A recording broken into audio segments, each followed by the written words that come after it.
Welcome my mini भ्लगमा। आज चाहिँ मेरो छोरीको बास्ने अर्थात् भात खाने गाउँले भाषामा साथीहरू हामी चाहिँ सबै सामानहरू रेडी बनायौँ। अनि यता चाहिँ बत्ती बाल्दै हुनुहुन्छ फुपूले। छोरीहरू चाहिँ गएको छन् 2 दिनको भात खुवाउने त। अनि त्यही भएर छोरीहरू मक्कै भएको छन्। अनि हामीले चाहिँ गाउँले पारामा हल्का अनि सामानहरू जुटाएर बनायौँ।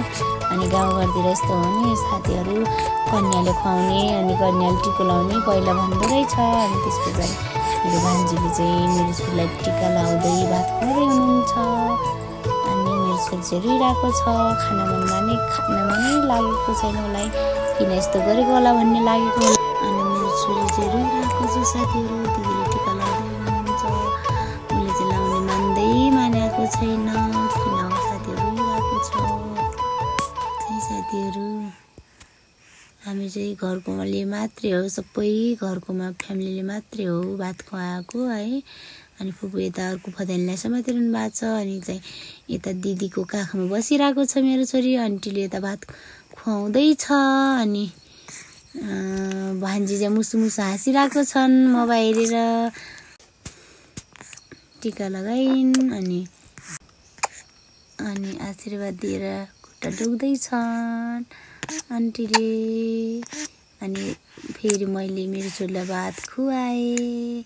खान मन मान्दैन, के गरेको भनेको होला, रुइरहेको छ।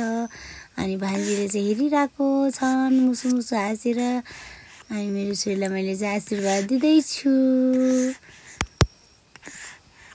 अनि यता अर्को चकचक गरिरहेको छ अर्को मेरो देवरको छोरीले।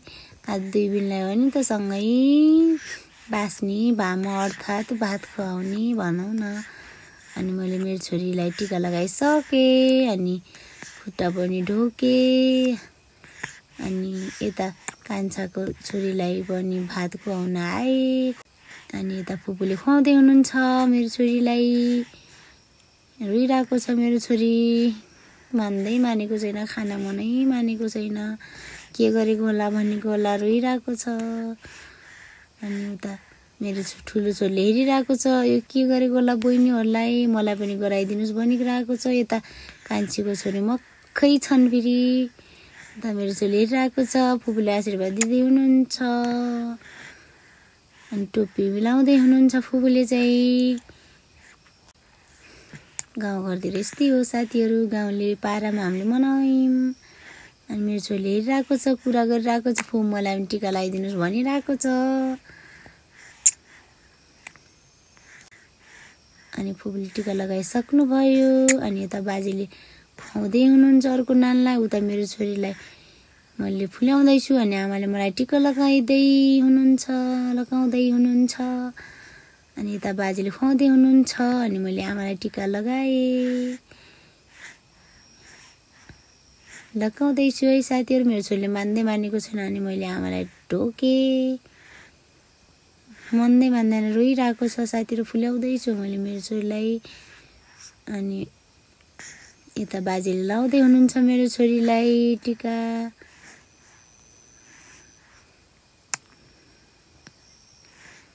आशीर्वाद दिँदै हुनुहुन्छ। अनि यता चाहिँ अर्को नानीलाई मेरो छोरीले ठुलो छोरीले खुवाउँदैछ बहिनीहरूलाई भात। अनि म चाहिँ हाँसेको हेर्नु न साथीहरू, दाँत हेर्नु न, दाँत कस्तो देखाइरहेको छु। अनि यता बुवालाई टिको लगाइदिनु अनि हामी दुवैजना लगाए। अनि गाउँघरतिरको भन्छन् नि साथीहरू, बुढापाकाले बोक्ने भनेर। अनि मेरो छोरीलाई चाहिँ बाजेले बोकेर लग्दै हुनुहुन्छ, हाट जाने भन्ने चलन रहेछ। अनि बोक्नु भएको छ। अनि मेरो छोरी चाहिँ सुतिरहेको छ। अनि मेरो ठुलो छोरी फेरि पछि बहिनीको बाजेको पछि गइरहेको छ। अनि बाजेले हाट लग्नुभयो नातिनीलाई, एकछिन घुमाएर ल्याउँदै हुनुहुन्छ। अनि घरतिर आउनुभयो। अनि मेरो छोरी सानो छ नि त, त्यही भएर सुतिरहेको छ। अनि हाटबाट आए भन्दै हुनुहुन्छ बुबाले। अनि मेरो ठुलो छोरी पछि बाजेको पछि हिँडिरहेको छ। अनि 3 बजेना ती आउनुभयो। अनि आइ भन्नुहुन्छ। सुतिरहेको छ मेरो छोरी चाहिँ। अनि मैले चाहिँ मेरो छोरीलाई आन्टीले पठाइदिएको कपडा लगाएर फोटो सुट गरेँ। यति नै हो आजको भ्लग। सबैले माया गरिदिनु होला। By by.